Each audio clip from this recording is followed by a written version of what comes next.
lighten it up a little bit. Hello and welcome to another edition of the PEM podcast, the Psychic Eye Mystery Podcast. This is episode number 17. Jeez, Louis, Sandy, can you believe it? 17 weeks in a row we've been doing this. I'm pretty proud of us. Actually, I'm very proud of you because if not for you, I would have dropped this long ago. I would have been like, that does not comfort me. That does not comfort me. No comfort in that. Well, you know, the great benefit is that I get to see you once a week. So it's almost like the benefit is that I do all of the work and you're like, okay, there's the answer. I was hoping you wouldn't notice that. I'm a moron. Yeah. Oh, damn. She's on to me. Shit. Now what? Oh, good Lord. Yeah. So we're episode number 17 of the Psychic Eye Mystery Podcast. I'm Victoria Laurie, your host with my fabulous sister, Sandy, my sidekick, my partner in crime. What is it? I don't do crime. So I'm not, I don't do crime. Let's just be clear. I do not do crime. So we've had that discussion. You don't do what? What is it you don't do? What? Hey, can you repeat it again? Can you say one more time? No. Can we get on with this, please? Please. My sister really doesn't do crime. Like she doesn't at all. There was this one long time ago, this one drinker's neighbor that she was having a lot of problems with. And I was like, egg his car. And you were like horrified at the thought. I'm like, Sandy, what's the problem? So I got brave enough to do it. I used to take this 5:45 a.m. TRX exercise class. And I was like, all right, I have one white egg. If the police search my garbage, they won't find any evidence of me owning white eggs. Oh, she was so worried about that too. She was so worried about them being able to trace back the eggshell. Right. Yeah. So I go out and I look around. I'm dressed all in black for my exercise class, and I whip the egg and I miss the damn car. Missed it, went right over it. Of course you did. Of course you did. Then I drove away. I would have taken the whole egg carton, walked right up to the guy when he was in his car and dumped it right on his hood. So but it just means I'm not meant to commit crime. At all. Can't. Yeah. At all. Like at all. So I guess it's really bad at it. I guess it's good I'm reading all the crime novels then, I guess. Exactly. Yeah, find it. So we know that you don't bury dead bodies, and we know that you don't know crime. No crime. You'll write about it. You'll talk about it, but no bueno on the doing it. Correct. I'm up for it all. I'm just up for it all. I'm like, yeah, let's go. Exactly. Oh, goodness. All right. So anecdotes from the week. It was a really interesting week. The dead, they are really fascinating, just kind of from the perspective, not necessarily even from interacting with them, but sort of on the way that they kind of set stuff up. So it was a week where I had a lot of narcissistic parents who had been abusive come through. And one in particular, there was one reading in particular where a woman's grandmother had come in, and her mother was still living. And the entire message from this grandmother was a plea for forgiveness to her daughter for being just horrible. So the image that I got first in when this woman came in was the evil queen from Snow White. So mirror, mirror on the wall, right? So that's my symbol for narcissist, right? And it's also the symbol for our mother. Of course it is. Yeah, I know. So what was, with that in mind, what was really, really fascinating, Sans, was I got to interact with this woman who had left that narcissistic ego down here, right? So she was free of it. It's like a chemical kind of imbalance, mental kind of issue, right? Like it takes a certain, I think, physiology to be a malignant narcissist. I don't believe that, you just kind of grow up and you're treated a certain way, and that's how you become. I kind of feel like there's got to be some sort of genetic component in there. So anyway, I'm the interpreter. Her granddaughter is she's got a little bit of a wall up, understandably, because this grandmother figure was such a horrible human being. She was just really, really nasty. And the grandmother was taking ownership of all of it, like all of it. She was taking ownership for all of her behavior. And I had this kind of a surreal moment where I was like, I wonder if someday someone is going to do this for me. I wonder if I'm going to get a reading and Ruth, mommy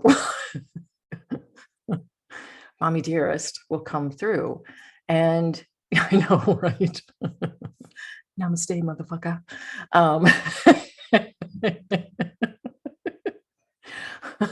I know. And it kind of changed my perspective a little bit. I really felt such sympathy with this grandmother because she was stripped away of that narcissistic, abusive, because she was extremely abusive personality that kind of overshadowed her soul. She was really lovely. She was like honestly lovely. So I don't know that that's the case with our mother, but I kind of have a sneaking suspicion at some point that one of my very talented, amazing medium friends will kind of draw her in and play interpreter. And I don't know how would you react if she came through and was doing all that? Like what would you? I think that if it offers you a sense of peace about what happened, then I think that's a good thing. I think my response has been consistently with people that have crossed, that have been challenging to deal with in this life, is I develop a sense of indifference. But that's me and my coping mechanism. Yeah. And I think if you can, we're all here trying to work our way through our journey and learn our lessons. And I think some people have harder lessons to overcome than others. I think mental illness is a very challenging challenge to overcome for anyone, no matter what aspect of that mental illness it may be. And, the good news is that as we advance technologically and medically, there are a lot more available options to us, whereas before it was something that wasn't dealt with, and the pandemic seems to have helped a lot with that. So I'm not sure how I would react. I can simply say if it, I would hope that it would bring a sense of peace or understanding or maybe acceptance closure, where you can, maybe closure. A little bit of closure. Yeah. That's a great word. Closure. Yes. Yeah. I would hope that it would bring me some closure. I think honestly, it would probably just bring me satisfaction to know that she took ownership for her behavior, because she never has in our entire life. She has never taken ownership for any of the abuse that she's heaped upon my sister and I, like not apologetic in any way, manner, shape, or form. I don't know if that a narcissist can apologize though. Exactly. Right. Exactly. So there's the small me, right? That is like, yeah, own it, bitch. Right. And then there's the sort of the me that is in that position to transmit the message that is like, can't you see the love that this is coming from, kind of thing. So it's a weird kind of juxtaposition for me to have been in. But this grandmother was determined, absolutely determined to try and make it up to her family. Well, I can imagine being on the receiving end of that if you've never experienced true love or a loving experience with that person, to then try and accept that they're coming forward with love. Seems very foreign, right? And that's the other interesting thing was she gave me all sorts of proof of who she was. Like it was like boom, boom, boom, boom. Because I think if she hadn't done that, then there would have been some skepticism from my client, like that's not her. Right. So she gave me all this proof that that's who she was.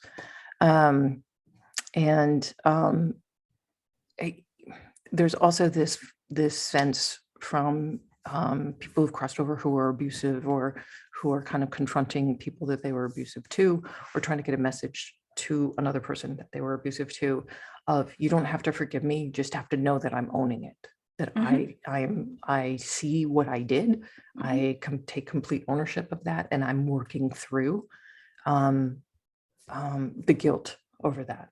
So it's interesting too, like what emotions kind of translate over there and gets left behind here. So like, I don't know that I've encountered anger, but I've encountered frustration. I haven't encountered meanness, but I've encountered like, I don't know, quippy, kind of sarcasm, right? And I have encountered guilt, especially like in this form, but it's not as heavy as it is here. Do you know what I'm saying? It's It's more almost, objective. It's like objective, right? yeah, exactly. There's almost a disconnected element to it. Like it's not shame, it's guilt. There's a big difference, because shame can like stymie you and prevent you from growing, right? Because you just get caught up in that cycle. And guilt is something that you kind of have to work through. So it's really like the responsibility of that heavy behavior that you committed. You're taking ownership of it. You feel guilt riddled for having done that to people, for having caused them pain over many, many years, and probably shaped how they turned out as a person. Yeah. Not always for sure for the better. But sometimes for the better. I think, like I said, we're all trying to learn a lesson. And so if you have a horrible parent, or a parent who's broken, mine's broken. This one's broken. Yeah. Then it can shape you to be a better parent. It can shape you to be a more compassionate, or like connected. you, because you're a wonderful parent. You are really a wonderful, wonderful parent. So yeah, in that perspective, absolutely. But what's even more interesting is you went the route of trying to become a really great parent, and you have worked very, very hard at it. And you've always questioned whether or not you were good enough, which when you don't have a role model, it's difficult. Exactly. Well, that's always a sign to me of being a good parent, because a parent that doesn't question whether or not they're doing a good job doesn't care, right? Or it's just natural for them. It's just natural for them to be a good parent. Okay. Maybe. Okay, maybe. But like my route was, there was no way I was going to have children, because I didn't want even a hint of that personality to come through and do that to a child. So it's really interesting how, that behavior shaped the two of us in alliance in a way, but in different directions, which I think is really interesting. Both rejecting the behavior, but manifesting it differently. Exactly. Exactly. Look at you, all smart. Manifesting it differently. Yeah. Okay. And today's lesson is. Yes, exactly. So that's that was an interesting anecdote from the week. And I'm glad you got to experience that. I'm really glad you got to experience that. Yeah. Really. Like as much as I'm learning about how to communicate with them, I'm also learning from the reflection of seeing their different personalities and how they align in my life. And, sometimes the mirror is held up to me. Sometimes it's like, I wasn't always a nice person. And sometimes I can, the horns come out. And when someone's being a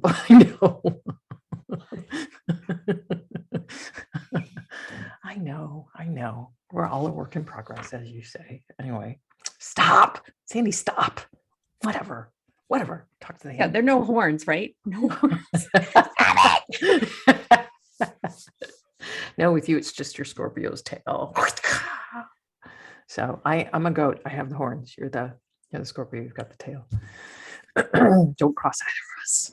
I cut mine off. Sandy will throw an egg in your general direction.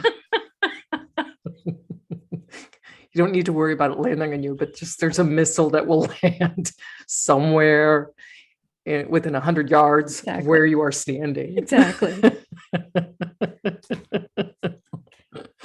Oh God, I love that story.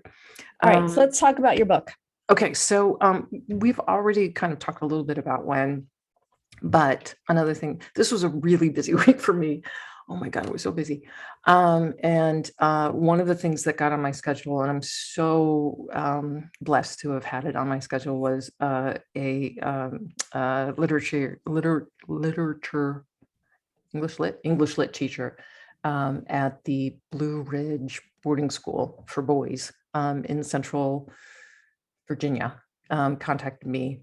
And his whole class had read When, and they loved it. And they wanted to know if I wanted to do a Zoom with them. And of course, I love hearing how people love my work. So of course I did. I was so humbled with this group of kids. They were all, 15, 16, maybe even one, there was a junior in there. So one, maybe 17. And these guys were really into the book. And the thing that stood out to me was that young men can read books written by women about young women and really be into it, really be into the story. So forever, I've watched my books kind of target and be read by only one gender. And to know that these young men thought nothing of it, they thought nothing of reading a good story with a female protagonist, really gave me some uplifting feelers, feefies last night. So it was wonderful. I spent about an hour with them, and they have some incredibly fantastic questions. They were enthusiastic. They were polite. They were just wonderful kids, just really, really wonderful kids. They remind me actually a lot of your kids, honestly. So it was like to a whole classroom of your kids. And one young man in particular had read when he was a student in Maryland. And in Maryland, I won a contest that I didn't know I entered. The book won the Maryland, Maryland Black-Eyed Susan Book Award. And they were kind enough to send me this like beautiful, isn't that gorgeous? It's silver. 2016, 2017. For my book When. So When is it's probably the tightest written book I've ever written, mostly because my editor challenged me to take out 10,000 words before she would print it. I'm still angry. I'm still mad. I suffered. Sandy remembers. She remembers the phone calls. Yes. I remember a lot of phone calls. Right. So does anybody else I could corner to listen. So When, and the story is about, it was my first young adult, dabble into young adult mysteries. It's actually a thriller. And it's about a young woman, 16-year-old Maddie Finn. That is my bird. If you can hear them. She's climbed up she's being a pain in the beak. Anyway, so Maddie's a 16-year-old student at a local Poplar high school, and she has a unique talent. You can hear it. I know, right? Like it sounds like someone's in your attic. Like basically she is, right? Yeah. Look at that. Oh, Peckerwood. She's like, pay attention to me, Mom. Anyway, so Maddie's talent is, if you can call it that, is that every person that she looks at, even in a photograph, on their forehead is stamped the date that they will die, the exact date that they will die.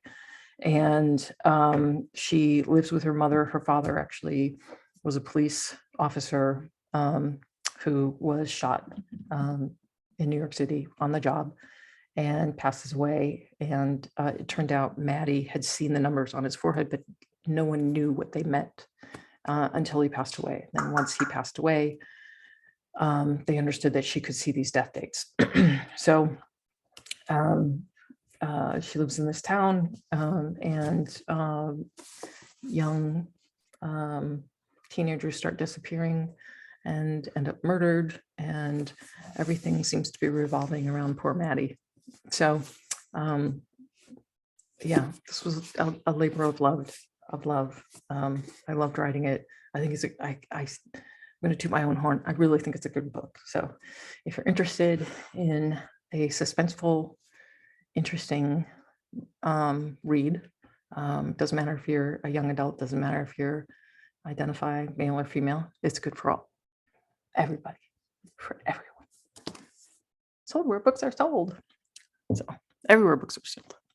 So yeah, that's When. So pick up a copy if you want. Okay. Yeah, that's it. That's all my plugs. So all right. Take it away. Excellent. So today's podcast is around two women that disappeared in the state of Florida. And the reason that we're doing both of these women is that in May 2008, the Florida House of Representatives unanimously passed a Senate bill number 502 that is entitled the Jennifer Kesse and Tiffany Sessions Missing Persons Act. And it was designed to reform how missing person cases are handled in Florida.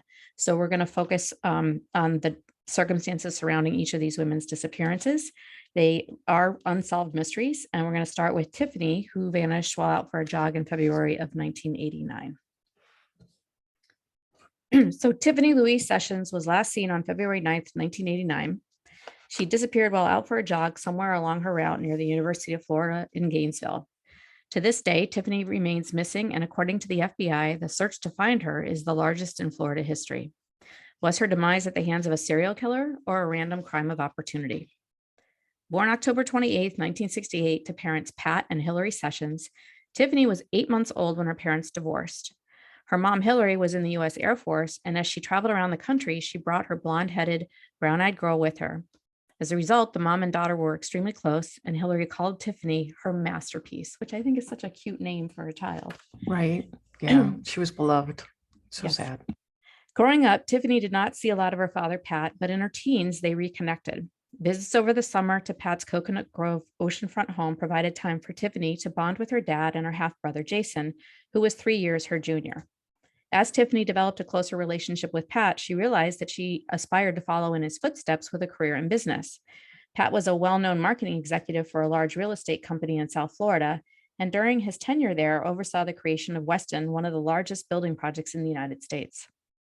By the time she was ready to head off to college, Tiffany had formed a very close bond with her mom, dad, and half-brother. Tiffany talked with Hillary daily and proudly wore the Rolex watch that her dad had recently gifted to her. Her friends knew that she never took off her two-tone silver and gold women's Rolex wristwatch, not because of its value, but because of its sentimentality. Determined to someday run a company, Tiffany enrolled in the University of Florida in Gainesville in 1986 to pursue a degree in business. By her junior year, she was majoring in finance and living off campus in the Casablanca East condominiums on Southwest 35th Place with her roommate, Kathleen Freza. On the day she disappeared, sometime between 4 and 5 p.m., 20-year-old Tiffany decided to go out for some exercise. Normally, Kathleen joined Tiffany for their routine hour-long jog, but on that fateful day, Kathleen begged off as she had to study. Wearing red sweatpants, tennis shoes, and a white pullover sweatshirt with a long sleeve and a gray horizontal striping with Aspen printed on the front of the shirt's collar, Tiffany prepared to head out with her Walkman in hand. Given that Kathleen was staying behind, Tiffany opted to leave behind her wallet, ID, and keys. And as she headed out the door, she said to Kathleen, "I'm going to take off my jewelry, but I'm going to keep my watch on. If somebody comes after me, they're going to have to fight me for the watch." Presuming that her roommate was out on their routine hour-long jog down Gainesville's main street toward a dirt trail that cut through a wooded area, Kathleen became alarmed when Tiffany did not return after a few hours. And by the 5th hour, Kathleen alerted Hillary that Tiffany was missing. Police were called to the scene, but did not declare Tiffany's disappearance a crime because there was no apparent sign of a struggle or foul play in and around their condo, and her car had remained untouched in the parking lot. The next day, on February 10th, Pat and Hillary both traveled to Gainesville to spearhead the search for their missing daughter. Pat put his marketing skills to work and organized one of the largest missing persons searches in Florida history. Within 24 hours, he had arranged for Tiffany's photo to be included in every pizza box being delivered in Alachua County. Volunteers distributed flyers, billboards were put up, and a 1-800 hotline number was set up to secure tips about Tiffany's whereabouts, which resulted in over 600 calls a day. Pat hired Wayne Black, a private investigator who specialized in recovering missing children, and he also recruited football legend Dan Marino, politician Jeb Bush, and John Walsh of America's Most Wanted to help publicize Tiffany's case. Jim Eckert, the lead police investigator assigned to the case, could not identify an obvious culprit. Tiffany had no boyfriend, and she did not have any strained relationships. However, during a police canvass, they secured a couple of eyewitness statements.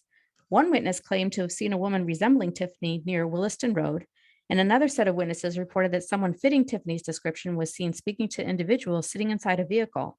However, these eyewitnesses were uncertain if the woman in question actually entered the vehicle. This particular sighting of Tiffany and the purported vehicle have not been confirmed by authorities.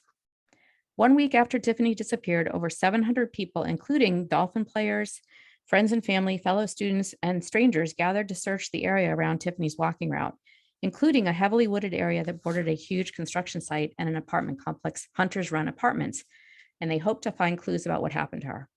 Unfortunately, no trace of Tiffany was recovered, no clothing, no Walkman, not even a Rolex watch. Within 2 months, Tiffany's case went cold. In 2006, 17 years after Tiffany's disappearance, Sadie Darnell became the first woman sheriff elected in Alachua County. As a young police officer in 1989, Tiffany's disappearance had stayed with her. So shortly after assuming office, Sheriff Darnell set up a cold case unit and hired Detective Kevin Allen to put a renewed focus on Tiffany Sessions' disappearance.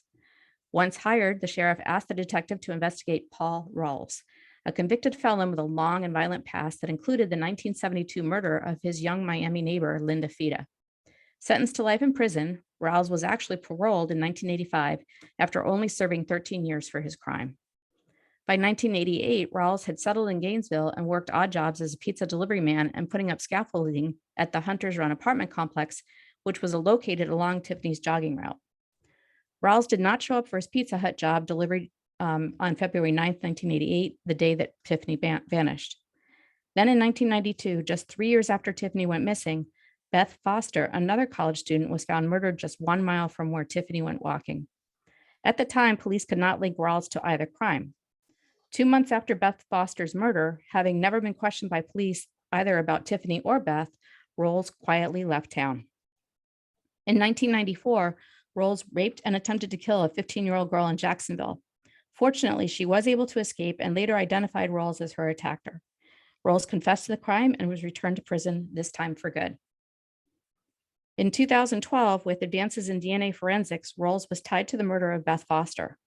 Hoping to also link Rawls to Tiffany Sessions' disappearance, Detective Allen arranged to meet with him in December of 2013.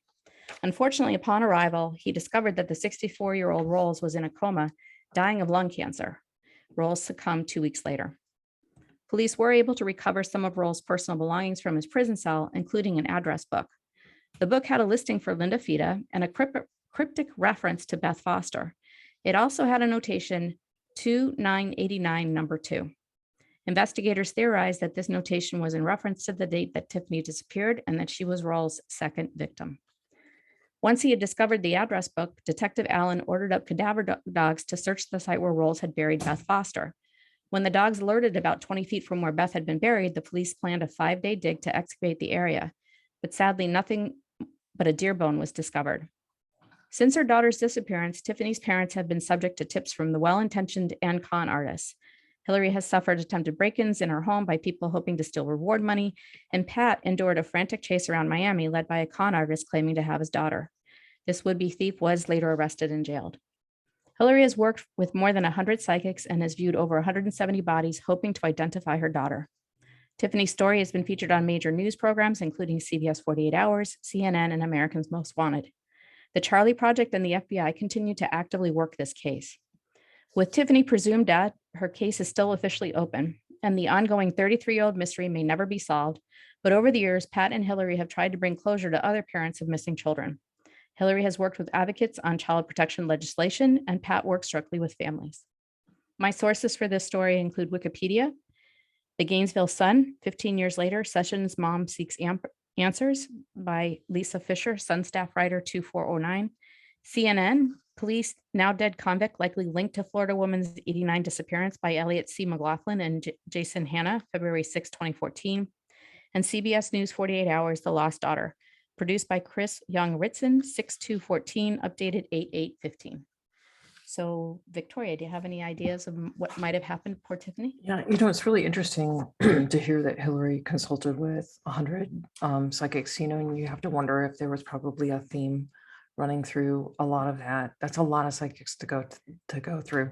And I hate to almost be like one more in the mix, but with this one, when I was doing an automatic writing, the name, his name, when I was just reading through your synopsis and Rawls, Paul Rawls, his name jumped right off the page, like immediate, boom, that's the guy. Once hired, the sheriff asked the detective to investigate Paul Rawls. I got that far and was like, he did it, boom. As I was reading on, I'm like, yes, of course he did it. And then the notation 2989 number 2, that definitely was in reference to Tiffany, unfortunately. So when I was doing the automatic writing, they basically said that Tiffany was out for her run. Rawls was in the area, saw her enter the pathway leading to the woods, waited, for her to turn around and come back because he was thinking, I'll get her when she's tired. And so that's what he did. He grabbed her. I believe he raped her on site. And then I believe he strangled her, murdered her. And then when I was asking where she was, I kept seeing, what is the cement mixer, right? A cement mixer. I kept seeing a cement mixer. And I'm like, it didn't feel like he threw her into the cement, but there was something about that cement mixer. So I felt compelled to kind of look at a map, and I just plugged in cement right in that area. And there is very close to where she disappeared, there's the Florida Concrete Recycling Incorporated Center, which basically where you take old concrete and asphalt and you turn it up, right? So it keeps that stuff out of landfills. It was established in 1992. I don't believe the owner had anything to do with Tiffany's disappearance. But I do believe that's where Rolls took her. From what I was writing, he dumped her into a ditch. And it was near, it was kind of near some water. And as I was looking at the aerial footage, that's kind of like the area that I had in my mind's eye. So I don't know how that area was designated for that kind of a recycling center. I kind of had this feeling like that's where it was just an area that where that kind of stuff was getting dumped. And someone decided, well, you know, this isn't good for the environment. Let's do this properly. And they took advantage of that area already kind of established. And I don't know this, but this is my feeling. And turned it into an actual business. So since 1992, it's been in business, but I believe that's where he took her. I don't think she will ever be found. I think she's long buried underneath tons and tons and tons of cement, concrete, asphalt, and the like. My heart really goes out to her mother. I don't want to in any way say to her mom, I know the answer, because I don't. This is just my feeling. And I don't even know if I'm consistent with any of the other psychics that have been consulted, because I didn't look into that. You know, if there were 100 psychics consulted, I'm assuming at least a couple were pretty talented. So I'm assuming the answer has already been delivered to her about what happened to her daughter. It's really sad. This girl was so lovely in every way and just had so much going for her. So poor love, poor thing. And I really feel for her parents. I have a question for you based on your impression of what you think happened. So she was dumped in the area that ultimately became the recycling center, which she would have decomposed by the time it was open, because she disappeared in 1989. Right, in This Florida. was opened, okay, in Florida, right? And then near water, so that would have expedited decomposition. It was like there's almost like a drainage ditch. Like that's kind of the feeling that I had. It was almost like there was an area that felt to me almost like a drainage ditch. But the cement mixer just kept coming up into my mind's eye, and it was like, look at the map, look at the map. And so when I did, and just put in cement, that's what came up. Okay, that so business it's came the up. area. It became ultimately a cement recycling kind of right. center. And I don't mean to imply at all that the owner had anything to do with Tiffany's disappearance or covering up her body. You know, I can't, no one can be sure where she is. But if you're asking my opinion, that's where I think she is. I think she's in that area. Is there any evidence linked to Tiffany in terms of her possessions that will ever be found? Like, did he keep her watch by chance? No, Or I don't think he did.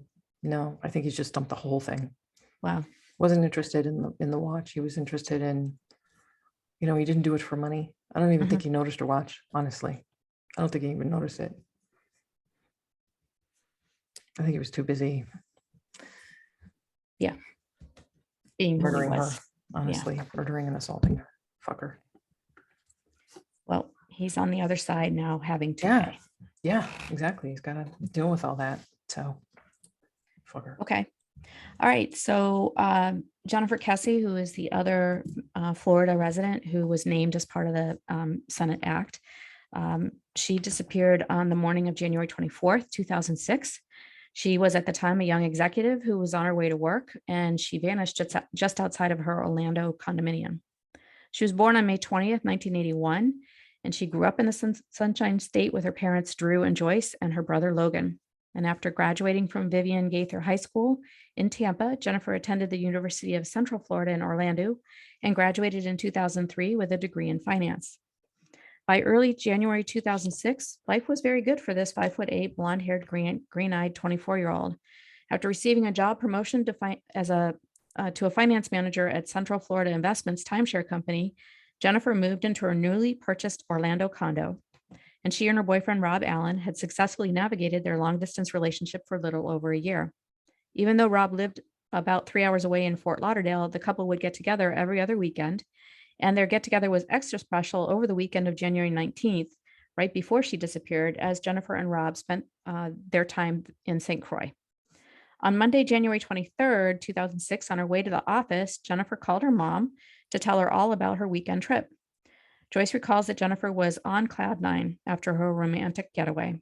On her commute home, Jennifer called her dad and her brother, which was around 6:15 in the evening, to fill them in on the details of her weekend trip. Just before bed, Jennifer called Rob at around 10 p.m., which was their usual habit. And unfortunately, their conversation did not go as well as it usually did, because they had a minor argument, probably about their long distance relationship. Promising to be in touch in the morning, Jennifer and Rob ended their call. And the next morning, Tuesday, January 24th at about 11 a.m., Jennifer's parents received a call from her employer notifying them that Jennifer didn't show up for work that day. Adding to their growing panic, the Kesses learned that Jennifer had failed to text or call Rob before work earlier that morning, which was also unusual because it was their morning ritual for Jennifer to call or text Rob before she left for work. Alarmed, the couple called Jennifer on her cell phone, but got no answer. So the Kesses and their son Logan took the 2-hour road trip to Jennifer's Orlando condo. En route, they called the manager of Jennifer's condominium and asked for a safety check that he could use a spare key to enter her apartment. He reported back that everything in the condo looked normal and that Jennifer's car was not in her parking space. By 3 p.m., the Kesses had arrived at Jennifer's condo and found nothing seemingly out of place. It looked like Jennifer had gotten ready for work earlier that morning. The t-shirt that she wore to bed was on the floor. Her makeup was out on the bathroom counter, and the shower curtain was wet around the corners. However, upon closer inspection, Jennifer's parents noticed that her phone, keys, and purse were missing. Just before sundown, many of Jennifer's friends and family were canvassing the area and handing out flyers. By late evening, the Orlando PD officially declared Jennifer a missing person and subsequently dispatched search parties on foot and on horseback, as well as by boat, helicopter, car, and ATV. They were quick to theorize that Jennifer was either abducted as she walked from her front door to her car or at some point on her way to work. In support of this assumption, police followed up on a tip received by a resident in a nearby condo community located about 1.2 miles away. The tipster claimed that Jennifer's black 2004 Chevy Malibu had been parked in front of their apartment for several days. After confirming that the vehicle was Jennifer's, police reviewed surveillance video of the parking lot and discovered that around noon on the day she disappeared, an unidentified man was captured parking Jennifer's car and then exited the vehicle and walked away. Unfortunately, the view of the person's face was partially blocked by an obstruction in front of the camera. The FBI was called in to help determine the person's size and gender, but could only suggest that the person stood between 5'3" and 5'5". Search dogs tracked a scent that led from Jennifer's parked car back to her apartment complex, prompting detectives to believe that the suspect might have returned to her apartment's parking lot after abandoning the car. A forensic examination of the car yielded little in the way of evidence, only a latent print and a small DNA fiber, indicating that the car had likely been wiped clean. With no sign of forced entry into Jennifer's condo or vehicle, detectives ruled out robbery as a motive. Only Jennifer's cell phone, iPod, keys, purse, and briefcase, and the outfit she was wearing were missing, which were on her person when she left her condo. With the power off, authorities were unable to ping her cell phone, and her bank card had not been used since her disappearance. Investigators first questioned Jennifer's immediate family and close friends about her abduction. With solid alibis, all were cleared, including Rob Allen, Jen's boyfriend, who reportedly was upset by her refusal to I apologize. including Rob Allen, her boyfriend. Jennifer's ex-boyfriend, who reportedly was upset by her refusal to rekindle their relationship, was also cleared after being questioned. At the time of her disappearance, Jennifer's condominium complex had been undergoing a major expansion, and many of the laborers on site were non-English speaking. Jennifer had told her family members that she was uncomfortable around the workers, as several had catcalled, whistled, and harassed her whenever she traveled to and from her condo. Detectives were unable to conduct a thorough investigation among the workers, in part due to a language barrier and in another part because some of the workers were transients. Investigators also questioned Jennifer's coworkers and discovered that a manager had expressed an interest in a romantic relationship with Jennifer, but she had refused his advances because of company policy. This particular employee was interviewed multiple times, but detectives ultimately ruled him out as a suspect as well. 6 months after Jennifer disappeared, Detective Joel Wright became the lead investigator and proffered a theory about what had happened to her on January 24th. I believed Jennifer got ready for work. She showered, got dressed, went outside of her condo, locked her door on her way out, and made it as far as her car. And after that, the detective believed she was abducted. In May of 2007, Kessie's company, led by David A. Siegel, offered a $1 million reward for information leading to her whereabouts, with a July 4th deadline and the stipulation that she had to be found alive. The reward was never claimed. Almost 3 years after Jennifer's disappearance, Detective Wright took a fresh look at the case and conducted audio tape interviews, which included a former housekeeper at Jennifer's condo complex. The woman claimed the mystery person caught on video exiting Jennifer's abandoned car resembled a man she knew as Chino. Apparently, Chino had lived in another building within Jennifer's complex and was formerly employed as a maintenance worker there. Chino was on record for making some repairs in Jennifer's condo 1 week before she disappeared. Detective Wright also found an anonymous crime line tip that was reported during the first week of the investigation that suggested Chino might have been involved in Jennifer's disappearance. Detective Wright also found Chino serving time for statutory rape and secured an interview in March of 2009. Chino claimed to not know anything about Jennifer's disappearance and subsequently passed a polygraph test.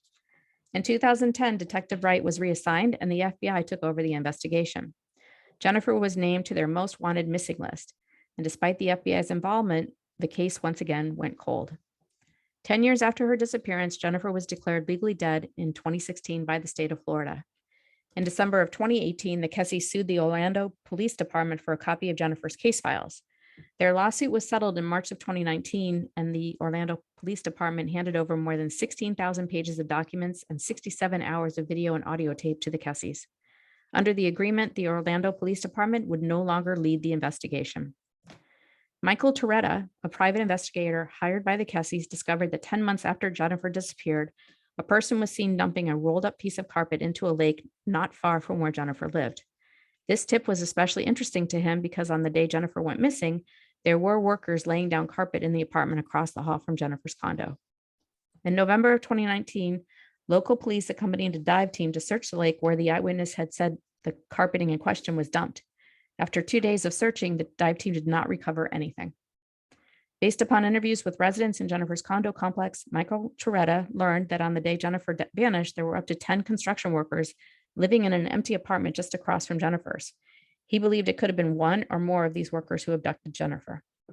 Sadly, the Kesses have dedicated more than 16 years now to discovering the truth about what happened to their daughter, and the hole in their heart will forever be there until they have an answer. My sources for this story are Wikipedia, Investigation Discovery, 5 Things to Know About the Jennifer Kesse Missing Persons Case by Michelle Signora, 4/24/13, and CBS News, The Disappearance of Jennifer Kesse, 7/10/21. This was a tough one. This was a tough one. So I sorry. started to get into it, and then I kind of jumped out a little bit because it was tough. So here's what I think happened. I think Jennifer was about to call her boyfriend. She was distracted at the door. She's locking the door. 3 men from the condo where all of the construction workers or all of the workers were staying grabbed her. I believe they abducted her. I believe that this was a coordinated effort. I believe that they sold her into trafficking, human trafficking. I think that she was taken south of the border. I think that she lived for a few years, and then I believe that she was executed. Yeah, it was tough. It was a tough one. I was kind of, when I was reading, I was kind of expecting like one person would jump out, and the only thing that jumped out was the reference to the construction workers right across from her that hit. And it felt like multiple, more than two, less than four. Mhm. And I was trying to find a point when she was murdered. And it just felt like it was extended out from the date that she was abducted, as long as a few years. So it was tough. I believe that she was taken south of the border, probably near Mexico City. And that's what I feel happened to her. And it's just heartbreaking. It's just heartbreaking all the way around. Even if that isn't what happened to her, she's very likely dead. And that is also heartbreaking. But yeah, I didn't really expect to bump into like a human trafficking energy, but that it just kept hitting me in the face, just kept coming up. Like that's what happened. Mostly because she was kept alive for a period of time. I believe that she was probably shot up with maybe heroin or something, just to keep her docile. And they smuggled her across the border and then sold her into this like slave industry. So, I mean, she's a beautiful girl. She was Beautiful girl. She would have stunning. been, yeah, Stunning. she would have, she would have fetched a really good price, honestly. And I think that this wasn't a spur of the moment thing at all. I think that they were waiting for her to come out. And again, I believe that she was distracted. I believe that she was locking up and about to call, because I kept getting the feeling like she was on the phone, but not on the phone. So I had the feeling that she was about to call her boyfriend. I don't think that she made it to her car. I think even more kind of horrifically, I think she was literally across the hall when they were searching for her. Oh, Yeah, that's my feeling. So, yeah, this was kind of a bummer, Sans. sorry. Yeah, I know you don't know, like you're just presenting these interesting cases where nobody knows what happened. And I don't know what happened until I jump into them. And I will say that Tiffany's case was a little bit easier because she didn't suffer, right? But this idea that Jennifer suffered not just for a day, not just for a week, but months, if not years, that's just, I don't know, that's a gut punch. Okay. Well, I know, there's not much to say. It's know, right? very sad. Very It sad. is. Anybody is put into that kind of a situation. Yeah. Yeah. And it's, it's something that isn't, we know it's out there, but it's just so ugly. Nobody wants to take a good look at it. Blonde haired, green eyed, 5'8", statuesque, beautiful girl. Yeah, she would have fetched a pretty good price. And I think that was their intention all along. And they mapped it out and planned it. Took 3 of them, grabbed her, subdued her, got her into the other condo, and then dispensed with the evidence. They took her car away to take the heat away from the area. So if it looked like she was abducted not there, she was abducted somewhere else, then they could potentially move her when no one was looking. So do you think that these men or this group were responsible for other women in Florida disappearing? I'm sure. It just felt like there was one individual that purchased women, and these guys knew this guy. Okay. And probably talked up the trophy that they were going to bring him. So okay. that was my feeling. Yep. Which is a bummer. I hope I'm wrong. I really hope I'm wrong. I hope Jennifer didn't suffer. I don't wish her dead at all, but I hope, it's pretty obvious she probably is dead. I hope she didn't suffer. I hope whatever happened to her was very, very fast. I don't feel it was, but I still hope I'm wrong. Yeah. And I can be, you know? Yeah. Yeah. So this is all just, based on intuition. So, yeah. Well, on a more uplifting note, not next week's case. Through 40 the years. egg. Yeah. No, next week's The case mystery of the flying egg. no, next week's case is very troubling. It's been 40 years since the massacre of 8 people on a luxury fishing yacht known as the Investor. It has made this unsolved mystery the largest mass murder in Alaskan history. And it's a relatively Can't quick, wait to dive into that one. Yeah. Actually, that one is really intriguing, honestly, because whoever did it who kills 8 people, right, on a boat? Like how that's methodical, and that is control of 8 people. Mhm. Something, there's something there. Something went on. So Mhm. that intrigues me just from the sheer, I don't know, planning it would require, or, size of the job. How do you subdue 8? And these were what? These weren't women and children, right? These were men. No, it was Oh, women it and was? children. Yeah. A family, 2 families. Yeah. I know that. I thought it was guys. I thought it was men. Still, how do you do that? That's a lot of, that's effort. So Yes. So that'll be next week's uplifting case. can't wait. I know our audience is like, Well, again, an indication of what happened versus not having any idea what happened, I think Yeah. can Yeah. bring some my peace. theories. Yeah. Theories. Yeah. I'm okay with being wrong. Especially on the more horrific cases that we focus on, like in Jennifer's case. I hope I am wrong. I just wanted to quickly address a question that one of our fans put up about the Walker family. And the question was around the idea that I can't remember the mother's name. So sorry. Anyway, why wasn't there evidence of Cliff's? The scratches. The scratches are, and my understanding was that by the time the police caught time, right? Between by the time the police caught up with him, he was actually in Georgia. And that's when they first were able to interview him and have him submit to a polygraph. So whatever wounds he might have endured at the time healed. Had healed. So it wasn't obvious that he had been the perpetrator. Right. He got out of that. He got out of Dodge until he healed. Because I believe he would have been covered in that evidence. So great question though, right?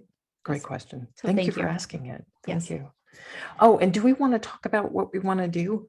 Like our project? No, not today. Okay. Next week? Possibly. Okay. I'll leave it up to the director, the egg tosser. It's Easter. Easter's coming up. So this is so apropos. Okay, it's time to go. All right, Sam, great job as always. I love you so much. Thank you for your so grateful you're impressions. my sister. I love you very much. Yeah, you too. Ditto. All right, I'll talk to you soon, okay? All right, bye great. everybody. Bye. Bye, everyone.